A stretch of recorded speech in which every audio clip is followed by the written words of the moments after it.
Hola a todos, bienvenidos a nuestra última clase de Exploremos el Antiguo Testamento.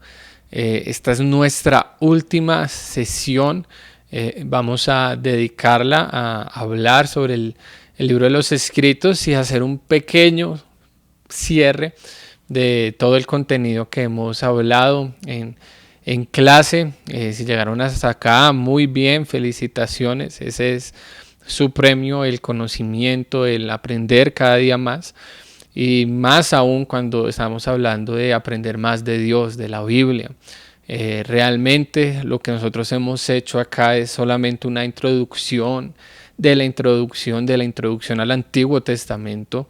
Se los he repetido en varias ocasiones, y es que en las páginas que encontramos en la Biblia vamos a encontrar una sabiduría inagotable, en la cual ustedes, cada vez que se acerquen a ella, por más que hayan leído la Biblia, el Antiguo Testamento, tal vez las historias conocidas, bueno, siempre hay algo nuevo que aprender, siempre hay algo nuevo por conocer.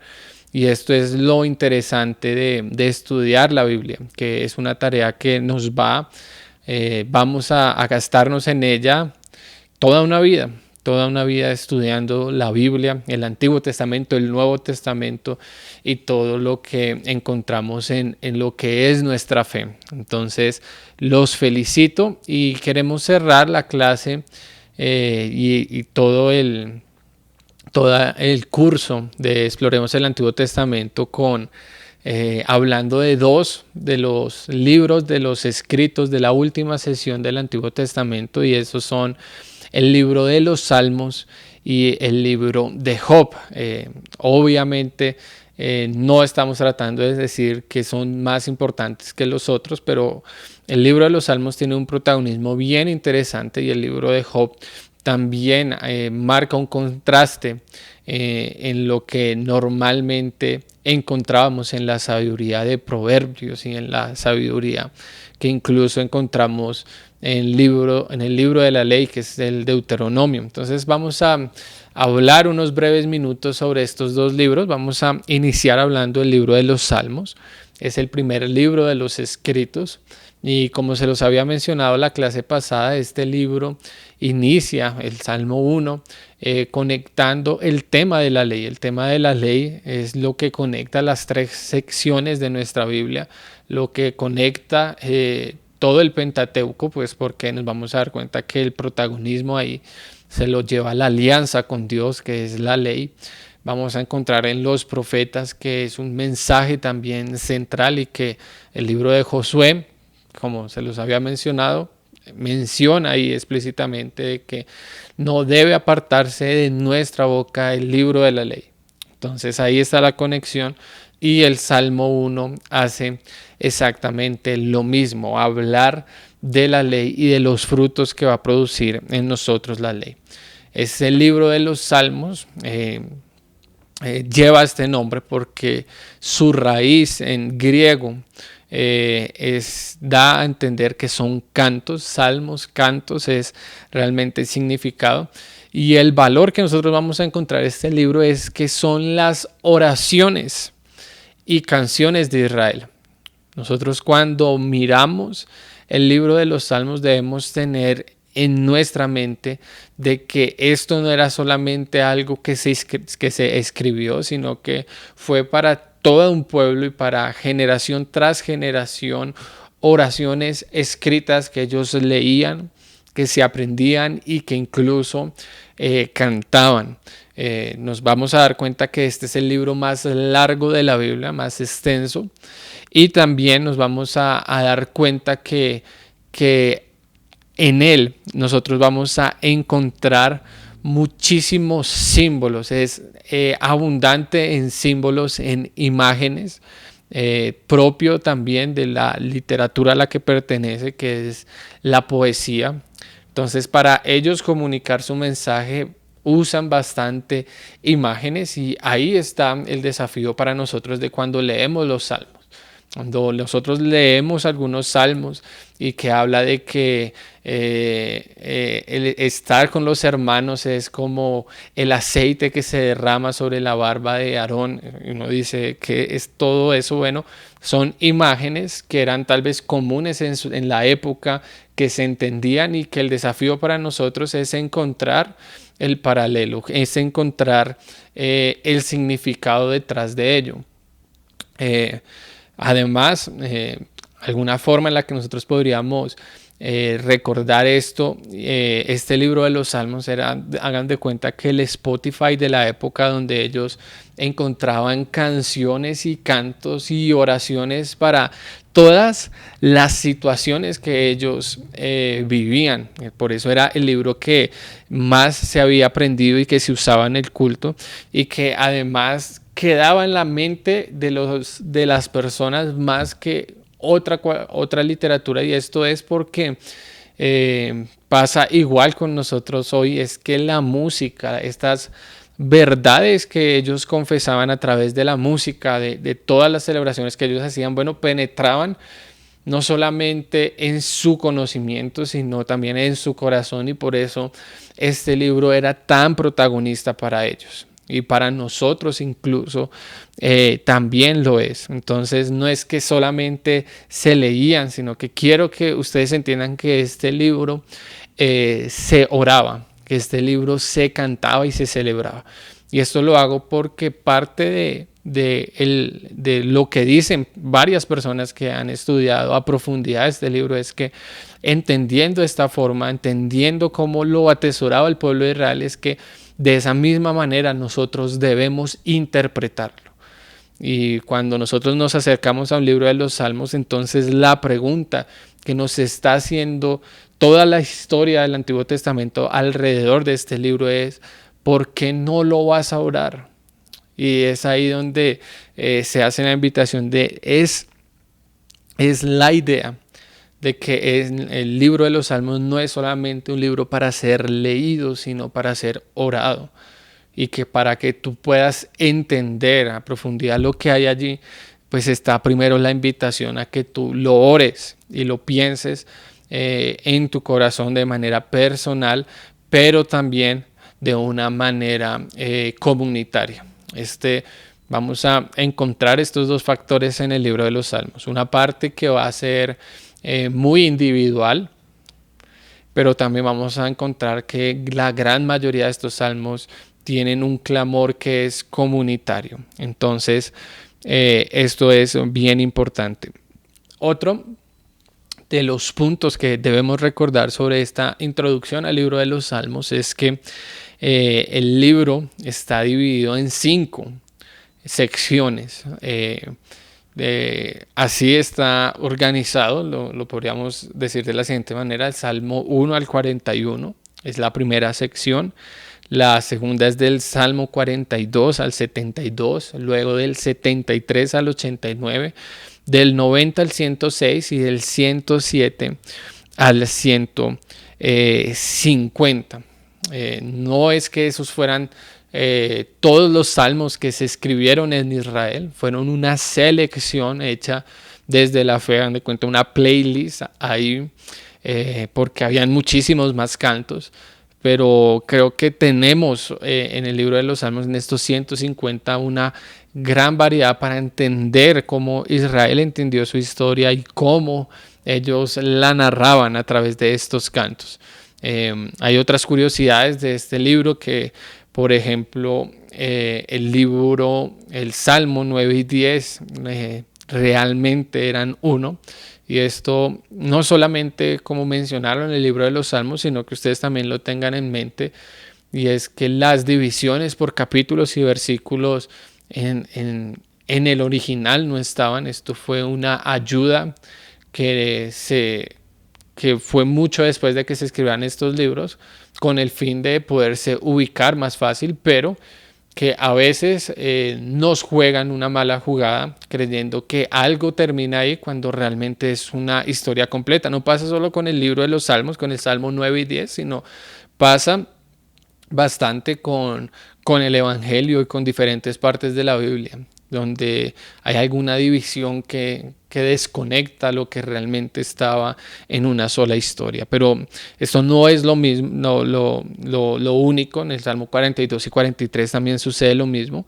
Y adicional, nosotros vamos a encontrar que el Salmo 14, para que lo miren en la Biblia, y el Salmo 53 son un doblaje, son muy similares, y pasa algo también parecido con el Salmo 108, y es que está compuesto con dos salmos, el Salmo 57 y el Salmo 60. Entonces, son cosas que suceden dentro del mismo libro, y de que podríamos decir que aún en esta selección, bueno, nos damos cuenta de que hay dos que son iguales, que son muy parecidos, que hay temas que se van a repetir.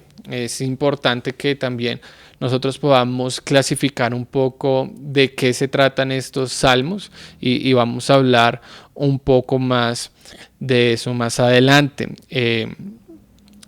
Recordar ya en esto de las características del libro de los Salmos, de que estos son poemas, y que son poemas de amor en su mayoría, que los hijos de un mismo pueblo, de un mismo Dios, de un mismo Padre, comparten y se transmiten con el correr de los años. Entonces, la idea de nosotros ver en el libro de los Salmos es ver generaciones tras generaciones que se los cantaban de una manera oral, porque la escritura llegó muchísimo después de ya estar formados estos salmos. Ahora sí, ya mencionando esto, podríamos decir, y se los acabé de mencionar, de que el libro de los Salmos tiene una, podríamos decir, hay un salmo para cada ocasión de la vida. No importa en qué situación tú estés en este momento viendo este video, vas a encontrar un salmo con el cual te puedas identificar.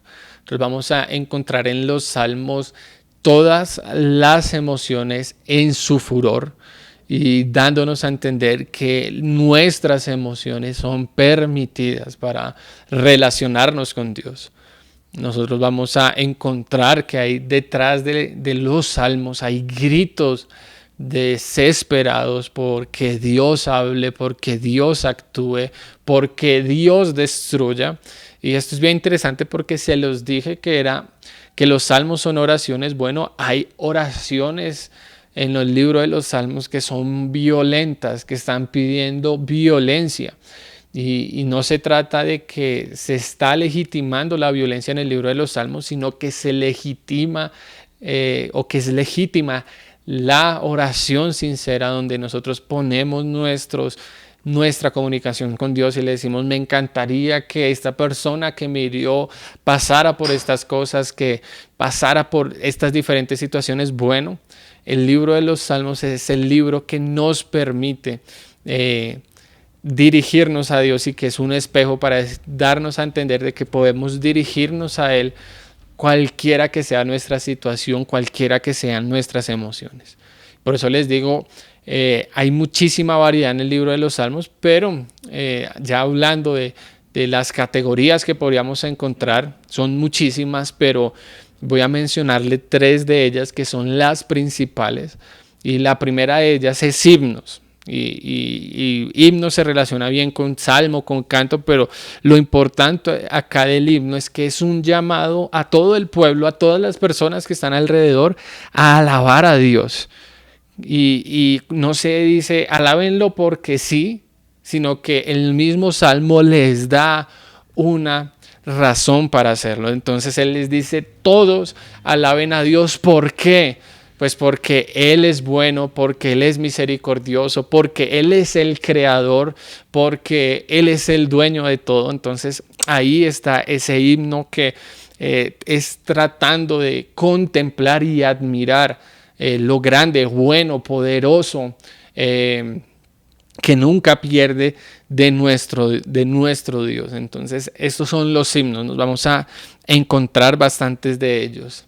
Pero también en el libro de los Salmos vamos a encontrar súplicas, y las súplicas también son un grito, uno de admiración, otro de ayuda, un grito de decir, Señor, ven a ayudarnos. Y en esta súplica nosotros vamos a encontrar que lo común es una petición de ayuda y que prácticamente el lenguaje, en una manera poética, está tratando de conmover a Dios, de decirle, oiga Dios, mira la situación que está pasando, mira lo que yo he hecho y mira cómo goza esta otra persona y que Dios haga justicia. Entonces ahí están estos salmos que son de súplicas y que se relacionan muy bien con los salmos que yo les mencionaba ahorita, que se conocen como salmos imprecatorios.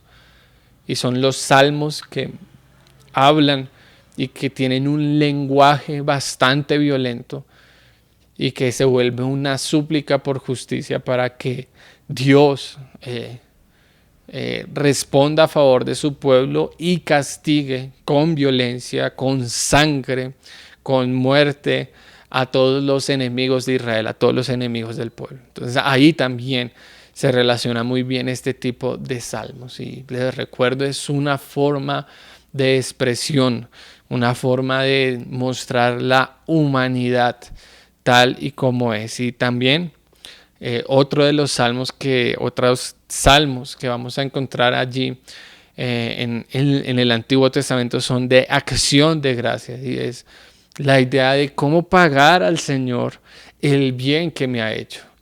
Y empiezan una cantidad de gratitudes por lo que Él ha hecho, por lo que Él va a hacer y tratándose como una confesión de fe. Entonces, eso es lo que encontramos nosotros en el libro de los Salmos que están allí con nosotros. Podríamos hablar bastante de ellos, podríamos incluso leerlos, y la invitación es que cuando ustedes lean un salmo, lo primero es que traten de identificar si corresponde a un himno, más a una súplica, o si hay incluso en algunos salmos algunos factores que se mezclan entre ellos, que nosotros podamos identificar cuál es el grito que hay detrás de ahí, de admiración, de gratitud, de rencor, de súplica, de ayuda. Bueno, todo eso que nosotros podamos identificarlo allí en el Salmo, que podamos orar el Salmo. Y también la última recomendación que podría hacerles respecto a este libro es que podamos también fijarnos en que entendamos las imágenes que nos proyecta el Salmo de una manera correcta, que antes de sacar interpretaciones nosotros podamos entender qué significaba este lenguaje para Israel, porque de allí va a salir el significado para nosotros hoy en nuestra lectura del libro de los Salmos. Un libro muy importante, un libro que podríamos decir que incluso el mismo Jesús leyó, cantó, se aprendió, y que fue muy importante para él, porque en el Nuevo Testamento, en la vida de Jesús, en sus enseñanzas, bueno, es el libro que él más cita, es el libro de los Salmos, el que él más cita, dándonos a entender que tenía un valor muy importante para Dios, para el pueblo y para nosotros todavía hoy. Pasando al siguiente libro, y no me voy a demorar mucho en esto, dando detalles, vamos a hablar un poco del libro de Job, y he decidido hablar del libro de Job porque me parece que hace un aporte grandísimo para nosotros hoy y para lo que es la teología del Antiguo Testamento. Y esto es porque el libro de Job, tal vez algunos estamos familiarizados con la historia, pero estamos familiarizados con la historia de una manera muy superficial. Y lo digo porque conocemos quién era Job, que pasó por unas situaciones difíciles donde perdió su familia, donde perdió su economía, donde perdió su salud, y donde él dice, bueno, Dios dio, Dios quitó, sea su nombre glorificado. Y luego nos adelantamos por más de 40 capítulos y nos vamos al final, donde encontramos que Dios le restituye todas las cosas a Job de una manera muy abundante, y donde parece que todo termina de una manera feliz, y nosotros podríamos decir, bueno, esa es la historia de Job. Pero lo interesante aquí que sucede es que dentro de estos dos marcos, dentro de lo que pasa en el capítulo 1 y cómo termina la historia, hay algo muy interesante que está sucediendo, y es unos diálogos. en la historia llegan unos amigos de Job que vienen a consolarlo, que vienen a apoyarlo, vienen con buenas intenciones, pero con una manera de ver a Dios equivocada. Y eso es el aporte que nos muestra el libro de Job. Y nosotros vamos a decir, y hemos hablado bastante de el justo Job o el paciente Job, pero eso corresponde nada más a los capítulos 1 y 2. Porque si nosotros vamos y entramos en esas poesías que encontramos en los siguientes capítulos donde Job habla y sus amigos hablan, nos vamos a encontrar un Job que se termina transformando en una persona rebelde, en una persona sarcástica e incluso blasfema, donde explícitamente habla y dice que Dios se alegra, se ríe del sufrimiento de las demás personas. Y lo interesante de esto es que Job tiene esa evolución porque en parte él dice, yo soy una persona que no hizo nada malo y que aún así yo estoy sufriendo.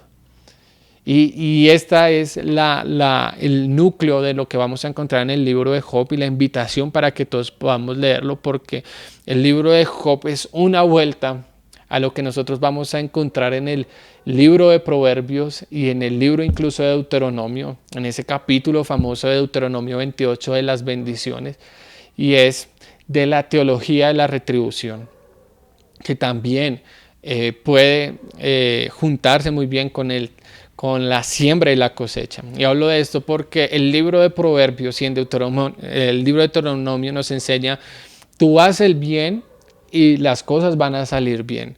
Tú obedece a Dios y serás fructífero.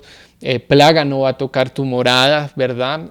Muchas otras promesas de bendición, de cosas que van a salir bien. Y esa es la teología de la retribución, de que si yo soy obediente, si yo soy juicioso, si yo soy obediente a la ley, me comporto, hago mis actos litúrgicos, hago mis sacrificios, me porto bien, bueno, eso va a tener un fruto, ¿sí?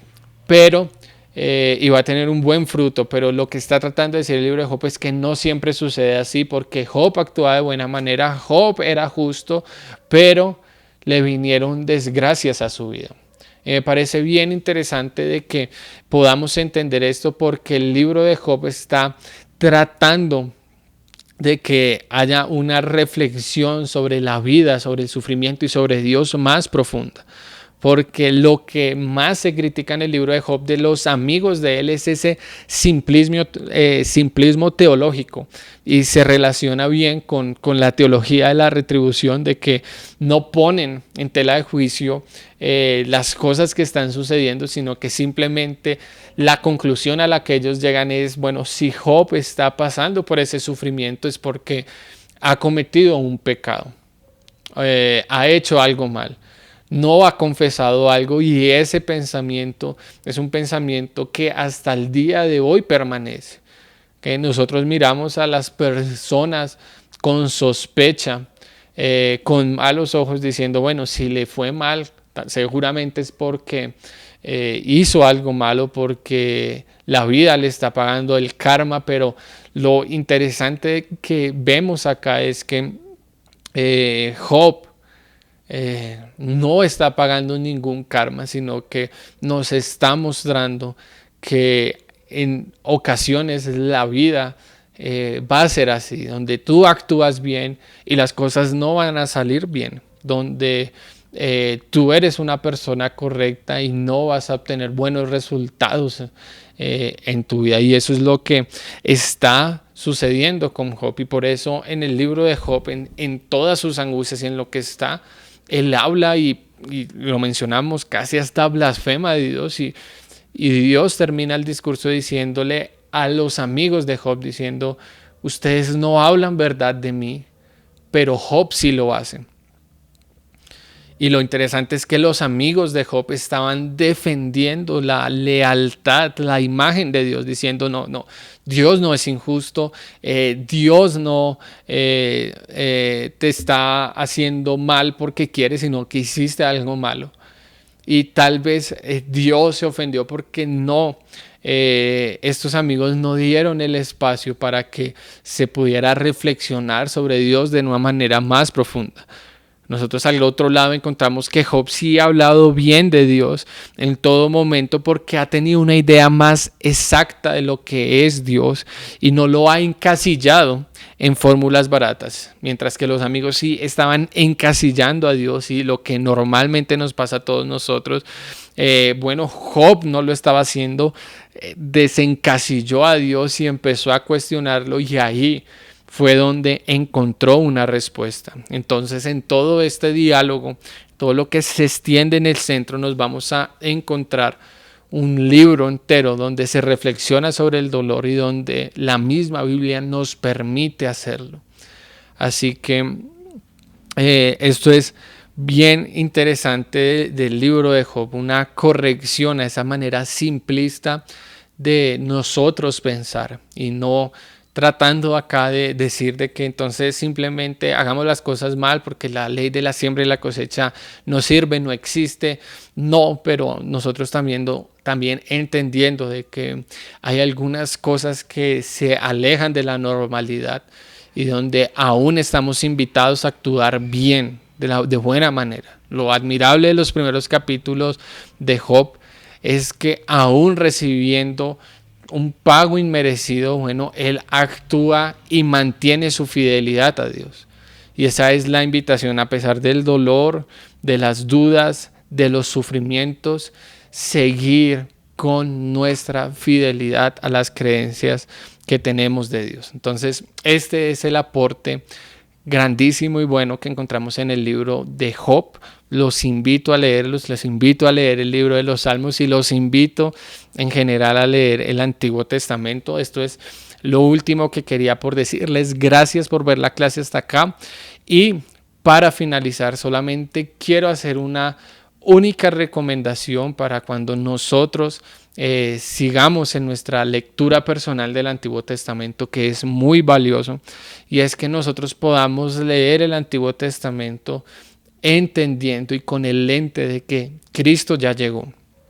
Eso es tal vez uno de los mejores consejos que les puedo dar, y es que toda nuestra lectura del Antiguo Testamento debe tener una perspectiva de que la palabra concluyente y la palabra final la vamos a encontrar en el Evangelio, en la vida de Jesús. En el libro de Hebreos, el autor del libro de Hebreos empieza hablando de que Dios a través del tiempo habló de muchas y diversas maneras. Habló a través de los profetas, en sueños, en visiones, pero que en estos últimos tiempos nos ha hablado a través de su Hijo. Y esto nos da a entender de que realmente Jesús es la palabra concluyente de Dios. Así que nuestra lectura del Antiguo Testamento va a ser muy valiosa, va a producir mucho fruto si entendemos que no es la palabra final, sino hasta que la leemos a la luz de que ya estamos en el nuevo pacto, bajo mejores promesas, bajo mejores situaciones que están pasando, y todo gracias a Jesús. Y esto lo digo porque no podemos hacer una lectura de nuestro Antiguo Testamento, sus historias y toda esa riqueza que encontramos allí, si no lo miramos a la luz de que Jesús ya vino, de que Jesús ya cumplió con muchísimas instituciones del Antiguo Testamento, como el sacerdocio, como los sacrificios, como muchas cosas que encontrábamos allí, donde Él nos ha puesto una nueva ley en nuestros corazones, que no es una ley basada en el miedo, sino en el amor a Dios y en el amor a las personas. Entonces, bajo ese lente es donde los invito a que continúen en esa tarea bonita de seguir leyendo el Antiguo Testamento.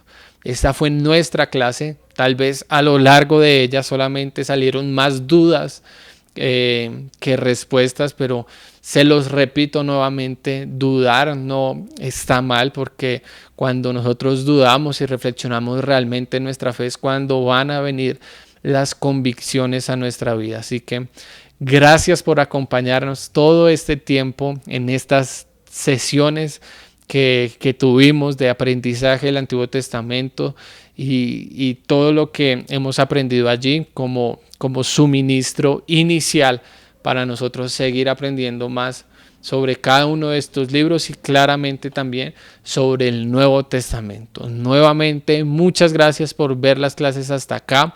Si crees que este curso fue valioso, puedes también compartirlo con diferentes personas para que ellos también puedan tener la oportunidad de aprender del Antiguo Testamento, de aprender de su mensaje, del contenido que encontramos allí.